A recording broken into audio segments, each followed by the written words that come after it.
the topic that interests me most and has always obsessed me, but I've never really had any scientific way of investigating it properly all the time, is this connection between the obvious connection that we all know about between music and emotion. And could you give us a kind of overview of your opinions on this and the state, I suppose, the state of research about how this tends to work? I know it's an enormous subject, but if you could give us a short tour. Yes, of course, everybody knows that music can affect your emotions. What not so many people know is that music can also influence our thoughts. Maybe that's something that we can touch upon later on. Talking about emotions and the beneficial effects that music can have there. Broadly speaking, I divide emotions into four classes. So first is a very basic type of emotions, and those are the ones that can either vitalize us, motivate us, inspire us, or on the other side, hand, calm us down. And many use, for example, music for sports, to get better into the day, to get better out of bed, to motivate them to do things, or to calm themselves down, to relax, to soothe a baby, to soothe others, to do meditation, etc. So this is one very important factor where we can already see the healing effects because regeneration and relaxation is important for our body, but on the other hand, it's also important for our bodies to get physical exercise to motivate us there with music. Then the second class of emotions is what I call pleasure. And so many things in music can evoke pleasure. For example, just the beauty of music is perceived as pleasurable. Sounds can be pleasurable. Certain harmonic progressions can be pleasurable. The voice of a singer can be pleasurable. And when we perceive something as pleasurable, then certain neurotransmitters are released in the brain, neurochemicals. Dopamine is one example. And dopamine has effects that keep our brains not only healthy, but also younger. So in the sense, if we use pleasure with music, to our own benefit, our brains probably can actually become, or stay younger than we thought before. It's not only music, also other pleasurable things can do this, but music is, I think, particularly powerful there. Another important class of emotions is the emotions that bind us together with others. They are generated in a brain system that I call the happiness system in the brain. And happiness, by the way, is also fun, so that activates also the pleasure system. And this happiness system is activated when we make connections with others, when we experience social attachment, when we experience community and unity. And that's, I think, evolutionarily speaking, maybe the main purpose of music, to bring people together, to act together, to cooperate with each other, to act as part of of something that's bigger than myself. When we make music together with others, we immediately become part of the group. The I transforms into a we, and this fulfills a deep human need, namely the need to belong. And the fourth group of emotions is what I call emotions coming out of the so-called subconsciousness. Um, the the subconscious can generate, for example, worries, anxieties, negative thought loops, things that stress us or might stress us in the future. Evolutionarily speaking, again, there's a positive side to it, but in our everyday lives, it often plagues us. And it's at the origin of many mental health conditions, depression, anxiety, post-traumatic stress disorder, obsessive compulsive disorder. The list is very long. And with music, we can disrupt negative thoughts and we can disrupt negative moods. We can disrupt these ruminative thoughts, these repetitive, intrusive, negative thoughts that plague us. And why is that so? It's very simple, because music usually is interesting. It captivates our attention. And composers and bands put a lot of effort into making their music not only sound beautiful, but also interesting. The most successful music is often music that captivates our attention almost every moment. Something interesting is going on. And this can help disrupt our negative thoughts, and that in itself is already a very important therapeutic effect of music, because when our thoughts are directed away from negative, ruminative thoughts and negative emotions onto something positive, then our brains can resonate with the good vibrations of the music, and it gives our brains a moment to breathe again, and our emotion systems a moment to regenerate again. And that's important for our health and our regeneration. Wow, that was a good answer. Um, Powerful. sorry, I was just going to say I'm fascinated, and one of the continuous themes that come up in these conversations we're having is I'm fascinated with drone music and like raga music and continuous. I regard it as kind of like a carrier signal for it's like a hypnotic thing, obviously, a continuous tone of some description. We've discovered through various means that some frequencies have a specific physiological impact on mental processing. Particularly, I've just released an album based on 111 hertz, which actually switches off part of the prefrontal cortex and puts you in a trance. And clearly, throughout a lot of Neolithic burial sites, it's been discovered that many of them resonate at this particular frequency. So perhaps in the past, sound rituals were a form of cheap drugs which got you out of your contemporary misery, whatever it is. Yes, well, yes and no. So it's undoubtful that there are many cultural practices where music is used to enhance getting in states of trance, for example, and in mentally transformative states. When it comes to the research, there's so far lack of good scientific evidence for specific frequencies having specific beneficial effects. Of course, we know that, for example, lower frequencies activate different pathways in our brains. For example, the so-called vestibular nerves, which are connected to the vestibular system, the balance system in the brain, those are more activated by lower frequencies with sudden onsets and high intensity. But we don't have data about these frequencies being, for example, particularly beneficial for certain mental states, let alone certain regenerative processes or healing processes. I think maybe that's a future field for more thorough investigations. Yeah, I agree. I think that this is what's needed, more rigorous testing and more ongoing research to fully understand the impact of sound on the human body and brain. I think what's undeniable is that frequency does play a major role in one's physical and emotional and mental healing and on the expansiveness of their consciousness. And I think the more that we align, we're starting to unlock these ancient mysteries more and more every day. So let's do more studies. Let's see what else is out there, because the human body is a mystery, and I do feel that the indigenous tribes were perhaps a little bit more connected to how music worked in the body, and I would love to bring that into the modern day. So that people can really start to be aware of the frequencies. But exactly as you said, making sure that we're sharing accurate information so that it remains a credible and respected field. Tell us about, I'd love to hear more about the studies and the work you've done on music for helping to relieve pain, physical pain. Yes.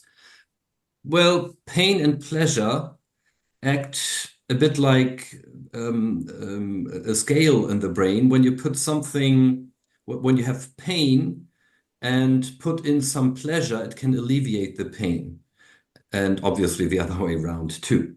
And I spoke about the pleasure system in the brain already before.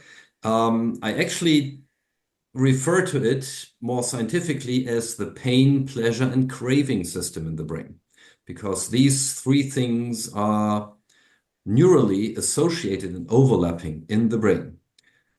The pain and the pleasure system heavily overlap in the brain, and they also overlap in part with the craving system. So, for example, if an addict craves for a substance, it's painful.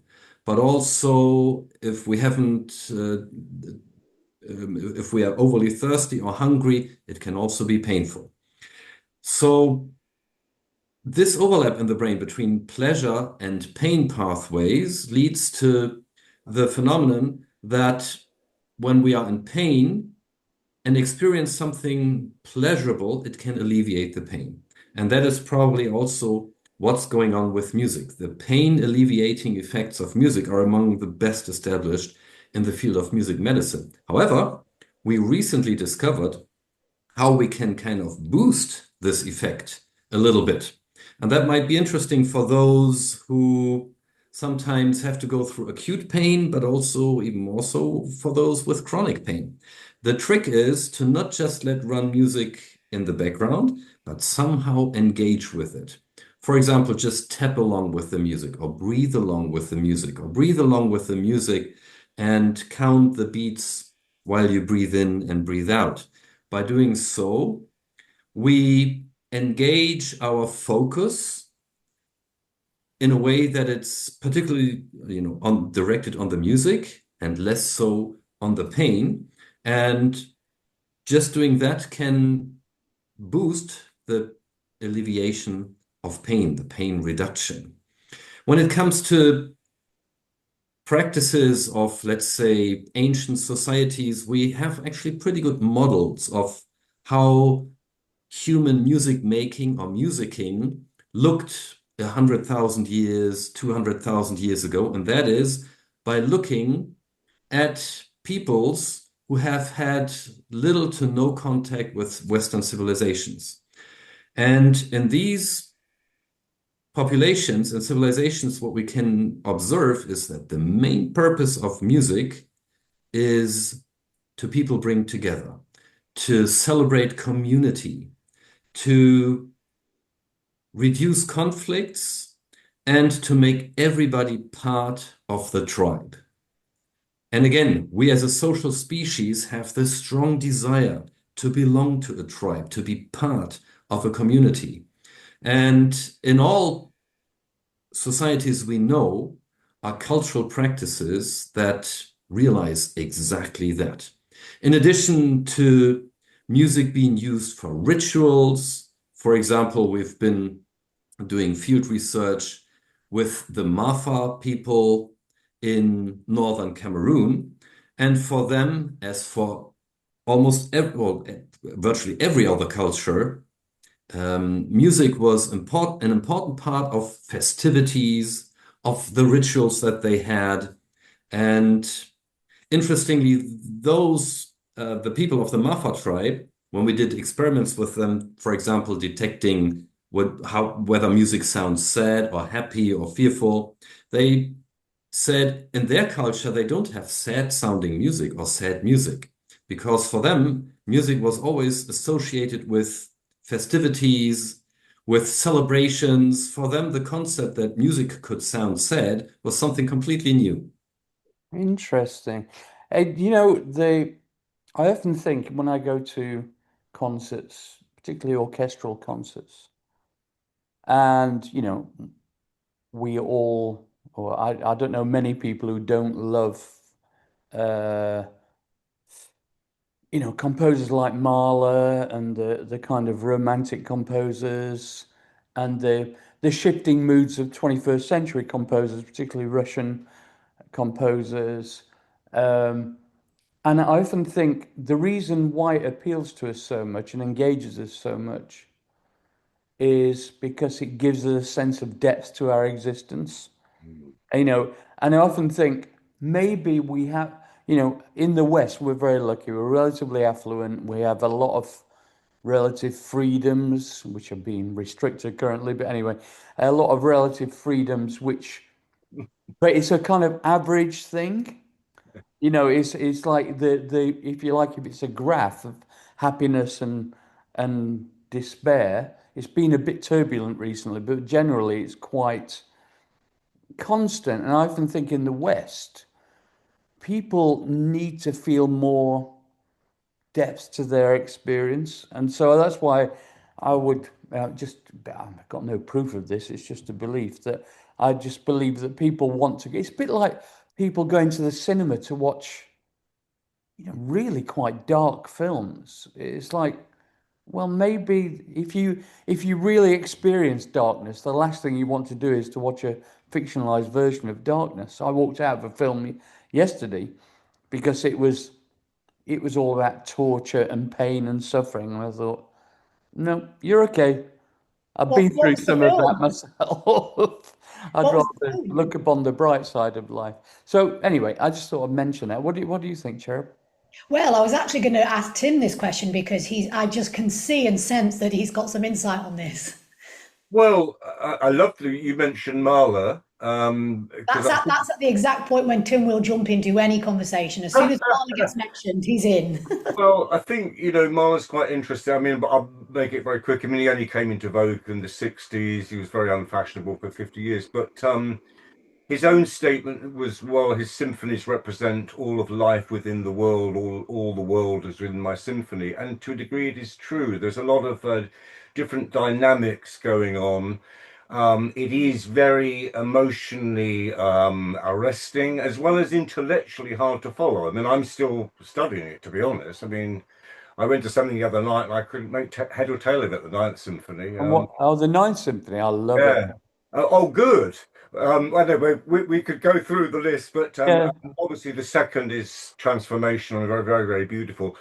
But I was interested just because but I actually have a slightly different view of this because I totally understand and agree with your collective, the unity of people. But then again, music for each of us is a very unique and internal experience, be it that we relate obviously on a mass level to certain music. I mean, I could obviously think back to the 60s, the way the Beatles were really, really famous because people could relate to the lyrics as well as the music was very accessible, etc., etc. I think the other, yeah, it was interesting you talked about the lack of sad music in the tribe. I mean, I'm going to ponder that actually. That's fascinating because to a degree, I think what we have within the power of music is the ability to really stir very deep emotions, which is obviously now why I think it's been recognized psychologically, within therapy at least, as being a very potent force. So I think it's a mixture of things. So coming back to this, the unique and the collective, what I always consider very interesting, as Martin refers to it, let's say a classical concert, you've got Mahler 2 going, people are in tears towards the end. Each and every one of them is having a unique experience, but collectively, it is a wondrous thing when you have those 3,000 people listening simultaneously in awe and rapt attention. So I believe that it's both of these worlds to a degree in my mind, but I'm fascinated to hear your insight into it actually. Yeah, I mean, let's not forget that I was talking about the evolutionary origins of music and how music worked for 300,000 years of human existence. Mahler is just, a bit more than a century.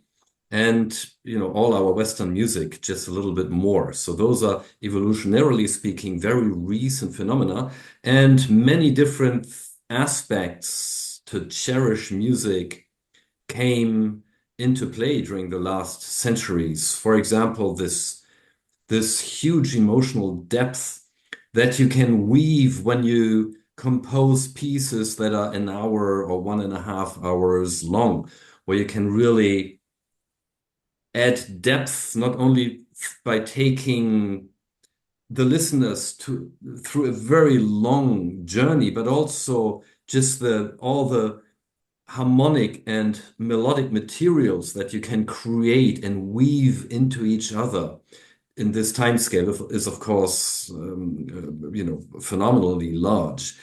I wouldn't restrict this, by the way, to classical music because, so for example, many um, albums from rock and pop, including albums from Heaven 17, No, no, stop it, stop it, stop it. also provide You're very good. also provide emotional journeys in an entire album. Often it's not just a random collection of songs in an album, but the songs in an album are put deliberately together in a deliberate order to provide also the experience of a certain journey. And in jazz music, we find the same thing as well. Wynton Marsalis, one of my, or maybe my favorite jazz musician alive, it takes the listener through this emotional journey in his albums, and there are of course many other examples. But it's different when you have 1 hour to compose as opposed to just one single song, where naturally you can't provide that depth in 5 or 3.5 minutes than you can, in an hour. Is it true? Can just jump in here? What I would say to I hear you actually, and I do agree there is a point of that, but one has to remember it is an individual, subjective appreciation for each of us. On the last thing you said, I mean, I would sort of look at that, and you could think of Samuel Barber Adagio that you hear in all the most pathos-filled human news stories. You've got some huge funeral going on, and I mean, I have to say, when I listen to that, I think, my God, I wish I could have composed that, because there's a simplicity to it, but it is a very short-scale piece. But what I'm curious about, this is interesting because I think I love your optimism that everybody is listening, but I think in modern times we're slightly subject to time being accelerated, and I would question a lot of people not listening, no curiosity, for one point. And the second point is, and we touched upon this recently collectively when we were talking about this, is I'm sensing a lot of new music, and I'm not anti-new music at all, but there is a point where it doesn't reach the same emotional depth that a lot of music has achieved in the past. And I would be looking at that as a broad sociological observation, that we are blunting the human emotion. And I would imagine as AI transcends more and more into our life, that mechanical side of receptiveness might actually increase and accelerate. Well, recently I watched Taylor Swift's Era tour on Or you might be a fan. the streaming channel. A Swiftie. And that, I think it was more than 4 hours long. Oh, shit. So millions and millions of people go to the concerts and enjoy this many hours long journey and It's worth it for the costume changes. watch it online. And also a Swiftie who actually went to one of these concerts told me they have these friendship bracelets that they exchange with each other. So they prepare bracelets before, and then they approach somebody unknown and exchange friendship bracelets, or just Nice. to make a connection. And this fosters the community. Yes. And if you watch these concerts, it's a huge communal experience. It's a huge experience. You can literally, you can feel, and you can literally see the goosebumps in the audience when they connect through the music. So I'm a bit skeptic that people, can't pay attention over more than 3 minutes these days and are not interested in longer term musical journeys, etc. I just was at a music festival, a classic festival, where there were many, many young musicians visiting master's courses, and those were all brilliant new musical talents who obviously spend most of their lives into practicing instruments. So, of course, the numbers change over time. That I think that's natural, but I don't think there's a general, decline in humans being interested in music and listening to music. I think I know what Tim's saying though. I don't think it's a disinterest. I think it's maybe a subconscious uh, right. I feel, and I'm sure a lot of other people do, feel kind of overwhelmed by the amount of information that we're all receiving via different sensors, particularly online and through mobile devices. And it kind of there seems to be more competing for our attention. It's harder and less common for people to focus on one thing at a time. I know I'm a terrible, terrible multitasker. I get criticized for it all the time. But I've got a quick question to ask you, Stefan. And I can't remember if I read it in your book or somewhere else, but you might know about this. Is it true that when a large body of people, well, it doesn't have to be large, I suppose, watching a gig and engaging a kind of collective experience, that there is some kind of pheromonal release within the audience that synchronizes people? Entrainment, I Well, believe, isn't it? yeah, well, let's talk about what we can smell first. So humans, as a social species, have several ways of communicating their emotions and their moods to others. So, for example, you can see how I feel in my face, often in my bodily postures. You can hear it in my voice. You can hear whether I'm sad or surprised or angry or just happy. And there's another channel, and that's by chemicals that smell. And everybody knows the Angstschweiß, so the smell of fear and anxiety or worries, which is often not really pleasant. But there are also other neurochemicals that we produce for positive emotions. And indeed, there was a study from colleagues from the Max Planck Institute in Germany who measured the chemical composition of the air in cinema theaters.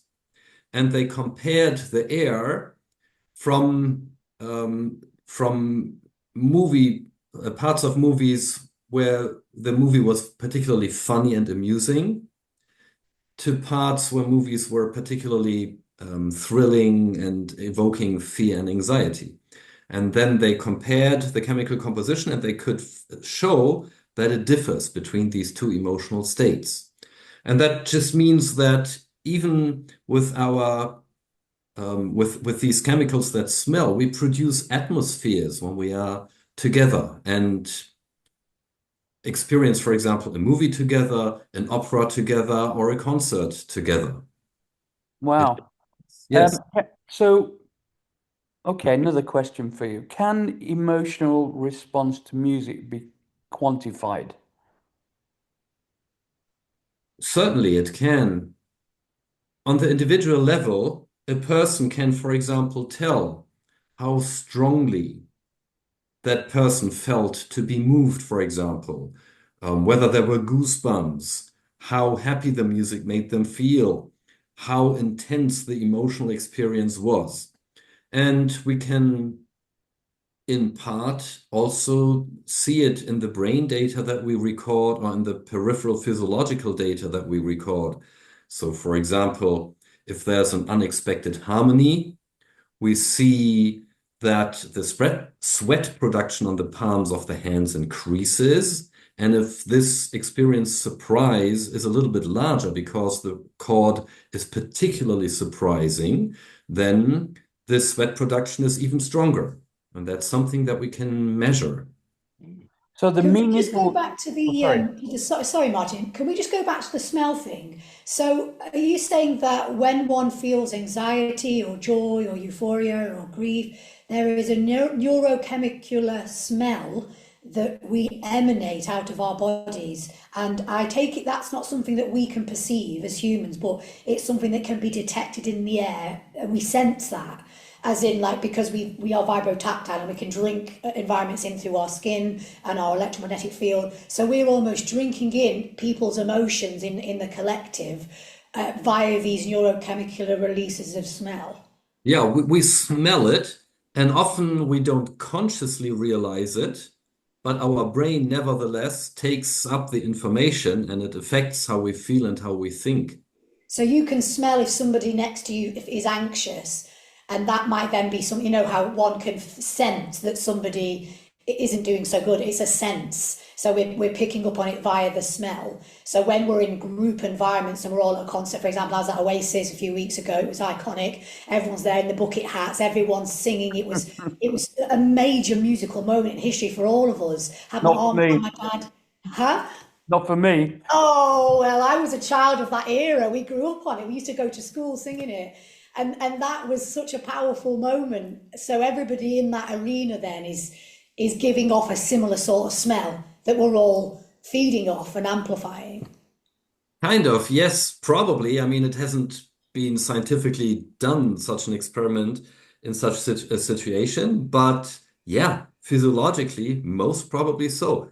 But don't forget that we are multi-sensory individuals, so it all comes together, what we see, what we hear, and what we smell. And, if we are together with others, we might hold hands, we might dance together, holding each other, touching each other. So then this, sensory perception comes into play, and so it's multisensory then. So the great thing about being a musician, speaking as somebody who performs constantly, is it is being the instantiator of a kind of biofeedback loop. So often I become overwhelmed on stage by performing particular songs, even sections of particular songs. I have to prepare myself for, because I know I'm going to be overwhelmed by the response from the audience. That's when I know I've done my job properly, right? So it doesn't happen very often. Normally it's just the dance, but and so all that we talked about now is it's like I see it as a kind of like a pump system of a circular pump system, and we're the kind of musicians are like the pump that create this biofeedback loop. We get approbation from the observer, that creates confidence within the performer, which then creates further pleasure, and so on and so forth. I find that very interesting, Martin, and that also shows me, again, musicians are often actually maybe without it realizing, but they are in a very critical position within this chain of giving, receiving, and also kind of bringing the potentially beneficial effects of music to life, which means musicians are so often so much more than just musicians, quote unquote. Again, going back into, human evolution, etc., they were often, you all heard of medicine mans, Amen. And Yeah, mood makers. tightly associated. And I think more awareness in musicians about all the positive things that they can actually instill in the audience might actually be good for both sides, both musicians and the people attending the concerts. well, that's what drives us to keep going. After all this time, what I had a moment of realization a couple of years ago. I went to see one of my favorite bands, Arctic Monkeys. They're from my hometown, Sheffield. Love them. Yeah, I've seen them too. And I'm such an admirer of their songwriting and lyric writing, Me and their too. music now as well. And I went to see them at a big concert in Sheffield, their hometown, and everybody's there and vibed up and expecting this enormous emotional event. And they just finished touring in America, and they seemed a little tired and maybe, dare I say, a little bit kind of Over it. burnt out. is what Yeah. I would describe it. They were performing beautifully. It sounded incredible, but there was no emotional connection with the audience. People were having to create their own little pockets of mosh pit and stuff just to kind of, it was really quite disappointing. And I thought, and we've been on tour a couple of years ago with a band called Squeeze, who were very popular in Britain, had several #1 records, well, all over the world. And they just come back from an American tour and they're obviously exhausted. And they were a little bit older than me, so they're in their 70s. And we were supporting them. And we were just full of enthusiasm and energy. And we got younger members in the band and everybody's digging it. And then they came on and it was like they were really going through the motions. So I think it's really, I'm not criticizing others to make me look good. I'm saying that the emotional investment that the musician has in the performance is everything. Yes. It's not just the notes. It's whether you appear to be enjoying it. It's very Absolutely. important. And that holds for classical music just the same. Well, yeah, and I could jump. I mean, I quite agree, Martin. I mean, that's the beauty of being a musician. If you could want to dig deep and bring the emotions out. But that brings me back to what we were just talking about. Sometimes there's a lack of that. I mean, in a robotic sense. But just to pick up what you were saying about the musician and who we are as beings. I mean, when you consider it, music is a very broad subject. I think even Plato said, we're mathematicians, so scientists. I love the fact you talked about healing, because that is indeed Hippocrates, father of modern day medicine. We're philosophers to a degree. On an individual level, it's obviously very deep emotion. I can speak for that for myself as an outlet. It truly is therapy. But by the same token, we still have, coming back to what Martin was just saying, this strata where music can be delivered in this rather cold way. And I mean, let's face it, even in classical music, I mean, half the classical music isn't worth the paper it's written on. Half is amazing and half is not. So it's not like I'm in some elitist classical thing. And I will say the same about more popular forms of music. I mean, as Duke Ellington says, there's good and there's bad, to pun the cliche. Eh? Yeah, exactly. I want to talk about choirs because I know you talk about it quite a lot in the book, and obviously the positive social effects of being together with people, and I was in a choir when I was at school. And I loved that. Gave me my love of music. Actually, I don't read music. I don't. I don't write I write music, but I don't write manuscripts. I'm not trained. But choirs gave me a love and connected me with the emotional sound of music. Tell me, Stefan, about your thoughts on this subject.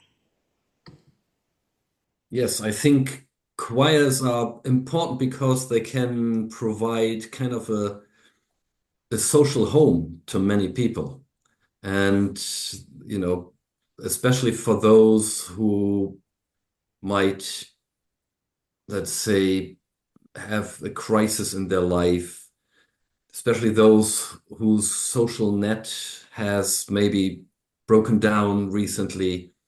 For those, this can be an immensely important source of community with music and experiencing being, part of a social group. In our Alzheimer and music therapy project that we carry out here in my group, we specifically went for a singing music therapy intervention. It looks very simple. The patients have once a week a one-to-one session with a music therapist, and that's like breathing exercises, practicing the songs. Most of them can't read scores, so they either learn the melody from the music therapist or it's songs that they know from their past, because Alzheimer patients, although they might not be able to recognize their own sister, can still remember songs with words from back then. And they can even learn new songs with words, something that is difficult to explain neurologically. However, in addition, we asked them to rehearse the songs at home. And once a week, we met in our memory choir and sang the songs together. one of the patients wrote his own lyrics for the song Yesterday, and instead of Yesterday, the name of the song was Tomorrow. And in this song, in the lyrics, he wrote how he's looking forward to tomorrow and how he's being hopeful. And singing this in this, in this choir with people with Alzheimer's or at risk for Alzheimer's, it was difficult to hold your tears back, I can tell you. And that is the experience that we were hoping for there, that, the feeling of being touched and being moved in a group by being in the boat together and experience it through music. What we know from brain studies is that music is particularly powerful in evoking this part of the happiness system where Alzheimer's disease begins. In neuroanatomical terms, it's called the hippocampus. And this structure and this region of the brain is very special in that it's the only structure which can generate new stem cells that can become neurons. So the hope in this project was that by singing together, experiencing community with music together, we activate the system, maybe even producing a few new nerve cells that then decelerate the brain degeneration. And lo and behold, after 1 year of this music experience, the neurodegeneration in the left hemisphere is basically stopped in the music group, which Wow. phenomenal finding. Yes. In the right hemisphere, I have to say that it was similar to the passive control group, but in the right hemisphere, the sports group that we had also enrolled showed a very similar effect as the music group in the left hemisphere. So music in the left hemisphere, sports or physical activity in the right hemisphere can slow down neurodegeneration significantly. And where do we get the best of both worlds? With dancing. Wow. And we move at the same time. So would you say then, with the specific work that you did on Alzheimer's, that it's the singing more than any other variation of music that created the best results, or would they receive similar results from listening to music? Do you feel it has to be more of like an active participation? We don't know that yet, but my very strong guess is it's experiencing community with music, feeling moved together with music. That does the trick here. Stefan, Yeah. do you have a view? I know we touched upon frequencies, and I got a sense you didn't want to go too depth through it. But my understanding basically, and please correct me on this, is that perhaps 50 hertz going down to 40 hertz has been, I was about to say proven, but I don't want to actually say that because let's say it's been suggested that can help. And likewise in Parkinson's, we were just working on a project where we're working with a musician actually who was adamant 40 hertz, and he had the condition, was very much a potential breakthrough for him. Do you have any view on that? Yeah, so far there is no scientific basis for this. I don't exclude that this might be found. I'd be very skeptical though. However, there is one effect that could be at play here, and that's, I don't think, a frequency specific effect, but that's the effect that we can sense vibrations in music via our skin. We have receptors in our what's it called, the cavity where the gut is, and also, by the way, in our sexual organs. Yeah, and we can sense vibrations via these vibration receptors, the so-called Fata Pacini cells, and vibrations are often perceived as pleasurable, more so than many other frequencies. Not All necessarily. about the bass, as we say. Exactly. Yeah. And to be quite honest, one of the reasons why I go here into the Philharmonic concert, into the live concert, one of the reasons is that I get this feeling of vibrations, when the bass is, Yes. etc. That's another Mahler thing, right? So he has a huge number of double basses. It's It pleasant. really is amazing. I mean, And we experience this not only with our inner ear, we experience this with our whole body, with our vibratory organs throughout the body, throughout the entire skin and other organs. And yeah, pleasure is a very important aspect, especially for Parkinson's, because pleasure with music, and that has been scientifically proven, is associated with the release of dopamine into the fun system in the brain, the basal ganglia, as it's neuroanatomically called, and that is exactly the spot where dopamine is missing in Parkinson patients. wow. Ah. Promise is, and that's also something that I really want to investigate in the future, is like, can we stimulate this dopamine pathway in the brain of Parkinson patients with music and thereby kind of counteract the Parkinson symptoms? I mean, we're speaking about a specific type of Parkinson's here, like the quote unquote normal one. However, there's another very curious effect about Parkinson's patients with music, and that is that even when Parkinson patients have movement disorders that are so severe that they hardly can walk anymore, they can still dance to music. Switch on music, Right. they start dancing in a way that you can't believe that once you switch the music off, they have this severe movement disorder. And that is probably because music has this pulse, which helps the the timing system in the brain to get a scaffold, if you will, a time scaffold or a pulse scaffold to which they can organize the Wow.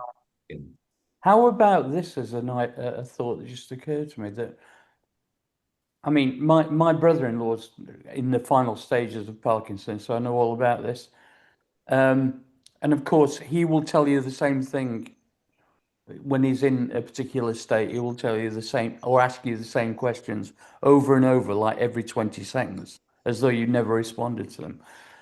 So this is some kind of psychological or physical manifestation of a kind of loop activity. But if that loop is diverted into this kind of alternate activity, I wonder if that releases something. I don't know. It just occurred to me then. When Get you, him dancing.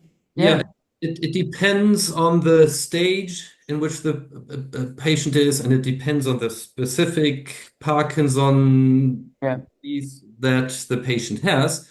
But exactly as it was said. I mean, try dancing, but be very careful. The patient has to be able to hold the balance in order to prevent falls. Those can be very dangerous. Otherwise, dancing with a partner who can prevent him from that falling, sounds great. I want to have a go at this. but also just putting on music and see if he can walk better. That's worth a try. If the patient can walk well with music in a stage where the disease is not so severe, for example, just going for a walk with music every day can have beneficial effects, because then after a while, even without the music, the walking becomes a little bit better. Wow, this is great stuff. Well, I'm sure it'll help a lot of people. We're getting to the end. Could I just ask one more question, Martin, before? Because this is something you touched on it earlier, but I know you bring this up in the book about music helping with brain plasticity and how it can potentially slow aging. I know you mentioned this in the intro before. Are there any particular types of music, or as Tim's already pointed out, is it so subjective that it will be different for everybody in terms of what types of music would help with brain aging, slowing it down? I think Tim's comment was very important, because the same music can have very different effects on different people, because different people react different to the same music. Tim might, love Mahler. I do And too. Ray, he loves Ray. There's other people who find it stressful and who don't like it. Yeah, I love opera. I know people who hate it. Um, I know people here in Bergen in Norway, which is the capital for black metal, who love black metal. Black metal. Yeah, Yikes. like metal. Yeah. Yes, and and I sometimes I can use it to motivate me, but I know people who say, well, that to me it sounds stressful. So the personal preference is very important here. And now you ask which music keeps us young or keeps our brain young, and I can expand this to which activities keep our brains young, and that is pleasurable music that you experience as pleasurable. For example, music that it can particularly powerful is music that evokes goosebumps because it's so pleasurable, but it's not necessary. Just music that you find pleasurable does the trick here, and that can be, yeah, as Tim said, different from person to person, naturally. There is one caveat, though, that I would like to mention, and that is certain patients, especially those with depression or tendency to depression, can use music in ways that is actually not beneficial, but rather harmful for them. So, for example, patients with depression often have a preference for songs that sound sad, melancholic, and that actually bring them down. Leonard Cohen. That, well, it depends on how you listen to it and how you perceive it. And I know people who are not depressed at all. And for example, they say, well, if I want to cry myself out and if I want to vent Oh, a breakup or so, it really helps me. And then I cleared the air, like a thunderstorm, and afterwards the air is clean again. And that's fine. The old Greeks called this catharsis. yes. Um, but for depressive patients, that it can be, they can get stuck in listening to sad sounding music. They say, well, it sounds pleasurable. I like it because I feel understood. I don't feel alone with my problems. The music fits to my mood, and they don't realize that they get into a downward spiral. Oh, shit. One of the caveats. There's a way out, by the way, and that is start with the music that sounds like the sad mood that you're in right now, and then piece by piece make a transition to music that sounds like the mood that you want to get into. For example, peaceful or motivating or happy. Mm. Coming Wow. to Heaven 17, there are actually many albums and many classical pieces that take exactly this journey. Take any Bach cantata in minor, for example. It starts in minor, sounds, melancholic, and then it makes a transition to optimism and solace and a mood that, makes it easier and to get happy again. Many jazz albums, pop albums, other classical symphonies, etc., take you through exactly this journey. So my advice to all those with depression or tendency to depression, find an album, find a piece, find a symphony, find a cantata, or just assemble a playlist that takes you through this journey, taking you step by step out of the negative moods and into something that has more light and more optimism and is healthier for you. Oh, Stefan, you are my guru. Same as me. It's a journey. Music is a journey. I love that idea. I'm going to use that myself. It's a great way to have a functional emotional release of energy. So start melancholy and build up and evolve the playlist. I love that idea. Put a playlist together and share it with us, Cherub. And Deal. And of course, in my book, Good Vibrations, I give many tips, not just for Parkinson's patients, but Alzheimer's patients, but also for patients who struggle with depression or tendency to depression, to assemble those playlists in a way that it's the most effective and most Brilliant. beneficial for them. Well, this is fantastic. There's a couple of questions that we ask at the end to all the people on the podcast, and they're quite trivial, but in a way they're not, if you know what I mean. What can you tell us one of your favorite composers? Me? You. Yes, that is the most difficult I question. know, I know. But still, if I have to pick one for the Lonely Island, it's going to be Johann Sebastian Bach. Oh, okay. Very closely followed by Johannes Brahms, Yeah. Dvorak, and then 10 or 20 others. Dvorak, very interesting. Wow. Okay. No, I love Dvorak. I'm just, yeah, curious. I was very struck when I listened to, I went to see Yenufa, the opera, and well, it must be 20 years ago now. And there's one particular moment, and I've tried to identify it in recordings since, that just thrilled me so much. I thought, oh my God, this is almost like one of those moments that they talk about where you feel like you're literally floating. And I just wondered if you can think of a moment in a composition or something like a transcendental moment in any kind of music that you've ever, or it could even be music you make. I don't know. And does it anything occur to you? Doesn't look like it. Again, Too so, many to mention, probably. but when I was a little child, I must have been like, I don't know, 4 years old. I remember that I was listening to records of my parents. Some of them were classical music, and there was one record of a Mozart symphony in one of the early 30s. And I still remember listening to that and feeling, wow, that is beautiful. That is something that does something to me. Maybe that was the That's exactly what I'm talking about. Yeah. maybe that was the origin of me becoming a musician later on, etc., etc. However, I also have to admit, my father was in the military, and I was also very eager to listen to German records with German march music. We won't go into that. But just it's not this cliche of always No, Mozart. no, no, of course, of course. Can you remember which piece of Mozart music it was?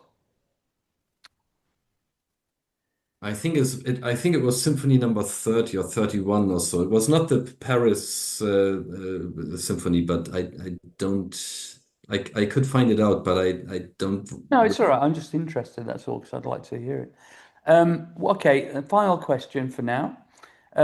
What's your best hope for the future? I mean, what would you seek to achieve from not only the release of your book, and maybe there's some piece of research that you're engaged with at the moment that Very you, clear answer that people keep making music together. What yes, separates us from AI? We can make music together as yes, humans. No AI can do this. Yes, AI can create music. I know from great projects where AI aids improvisation and musical dialogues, etc., etc., etc. But only we humans can make music together in a group of humans and as humans. And I pray for this to continue until the oh, of all time. what a finishing thought that is. And we're all absolutely dedicated to that same mission too. Exactly. Well, thank you so much, Stefan. That was not only enlightening, but thrilling and transcendental. I, Can't wait to read the book. Good vibrations, listeners and viewers. oh, just I'll go tune and into buy it. it. Don't even think about it. Have you done an audio version of it, incidentally? No, no, Oh, you should do, because you've Yeah, got I'd be a up for that. very everybody said listenable voice. nice for an audio version, an audiobook with, the many examples that I name, and playing in the background or in the foreground. But you need a publisher who is interested in this, and so far I haven't I found. think I'm amazed because you've been nominated for the Booker Prize, haven't you? No, I don't think so. I thought I read that somewhere. Well, if Oh, you haven't yet, it sounds like you bloody well will That be. must be AI generated. wouldn't that be nice? Let's hold that vision. You wouldn't believe how difficult it was to find an English publisher. It was only, basically by chance that a colleague contacted me and says, "Well, I'm curating this book series for Cambridge University Press for academic books about music. Would you be interested?" And I said, "Well, I don't really have the time to write a new book, but I have this book that I would really like to be published in English because didn't find any publisher before." I would really like to have this publish this in English, and I don't want it to be for an academic audience, but I want it to be understandable for everybody. Do you think that could be something interesting? And fortunately, he said yes. And so at least I could, publish it with Cambridge University Press. Of course, the machinery with a publisher like, Penguin Random House is so much bigger, and the chances to get the book among people is so much higher. But now I'm grateful, at least for the opportunity that we have with Cambridge University Press. And so far, luckily, it's been doing very well there. I think, we often, I travel a lot, and everybody does nowadays, but you go to airports and they've got small bookstores and it's only the most popular books. I think it should be an airport.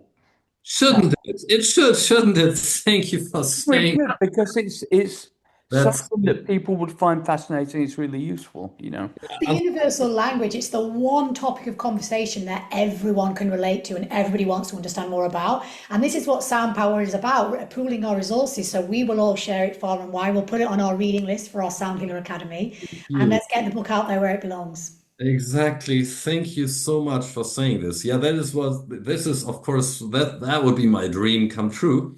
But every, normal bookstore says, well, it's an academic book. We're not going to put that. Academic book at all. We'll build a SoundPower bookstore.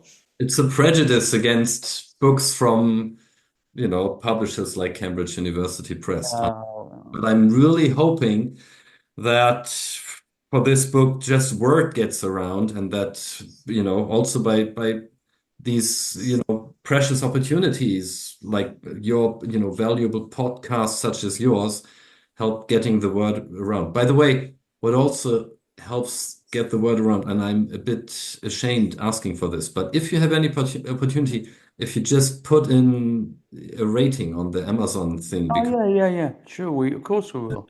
Oh, it's a 5-star. I haven't even read it yet. I'm convinced it's going to be a 5-star. But the thing is that there are no ratings yet for the book. I think 1 or 2. And yeah, we'll do it. Amazon only recommends it to Yeah.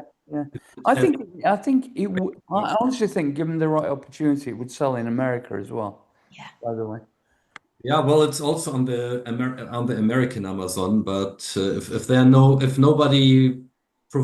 if it's just a word like great book or something, if nobody Please leave a dot. That's what I'm saying nowadays, isn't it? anybody, so For the algorithm. Yeah. Okay, Stefan. Would be great help. Fantastic. We'll do that straight away. Thanks everybody for listening. We'll see you next week. Thanks, Bye. everyone. Thank you. Bye. Thank you very much. Oh, I'm sorry. I didn't know that this was still on you have to cut that out later on. No. Keep everything in it. That's the beauty of SoundPower. No cuts. I'm sorry. I thought when you said, shall we leave it there? I thought that's it. No, it's fine. This is more fun than talking about shit. Yeah, exactly. It's real talk. Please do cut that out. It's not All right, don't worry. If it worries you, I will. But generally, I like to keep people interacting as humans in, Oh, All right, but if you want it taken out, we'll take it out. take that out. It's not meant. It wasn't. I thought it's already. All right, no. We'll take it out, but we'll definitely do the review. We'll do it today. Yeah. That'd be really helpful. That'd be great just to find it. All right. See you later. I love that. When Thanks, you come to everyone. London, please contact me, and we'll meet up. It'd be lovely to see. Oh, that'd be great. Yeah, I love that too. That'd be fantastic. I'll host you in a pub. It's high Get up. you on the national book tour. Yeah, I would love to. As soon as my wife gets the Norwegian citizenship, we'll travel to London. It's on top of our list. Oh, fantastic. We tried it once before, and it didn't quite work, but it's on top Good luck with that. Okay. Thanks, Stefan. Thanks, everyone. Thanks, everyone. Bye. Bye.